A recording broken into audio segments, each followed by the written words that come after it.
François, bipolaire, gay et patineur artistique. On dirait un peu le début d'une blague. C'est 3 mecs qui rentrent dans un bar, sauf que c'est la même personne. Ouais, c'est unique en France d'ailleurs. Notre décor qui a coûté très très cher à la production. T'étais un peu le drôle de la famille. C'est vraiment quelque chose qui est venu plus tard avec la déprime finalement. À l'hôpital psychiatrique public ou en clinique privée, j'étais un peu le rigolo de la bande, ou en tout cas peut-être celui qui avait le plus d'autodérision. En clinique psychiatrique, on m'a remis un emploi d'activité de 50 heures par semaine. J'étais en dépression, on m'a rajouté un burn-out. Le spectacle est assez physique, donc échauffement physique. Allez, je vous fais un petit coup.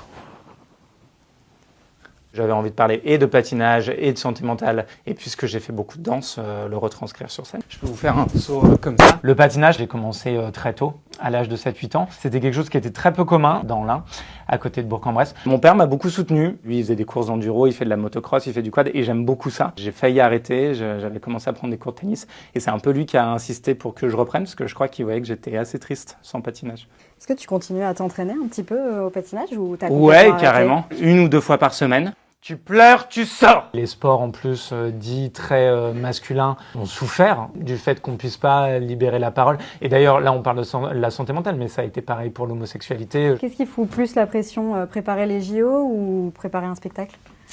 Préparer un spectacle. Je suis très heureux de voir qu'il y a beaucoup de personnes qui se reconnaissent. Salut Simone, à très vite.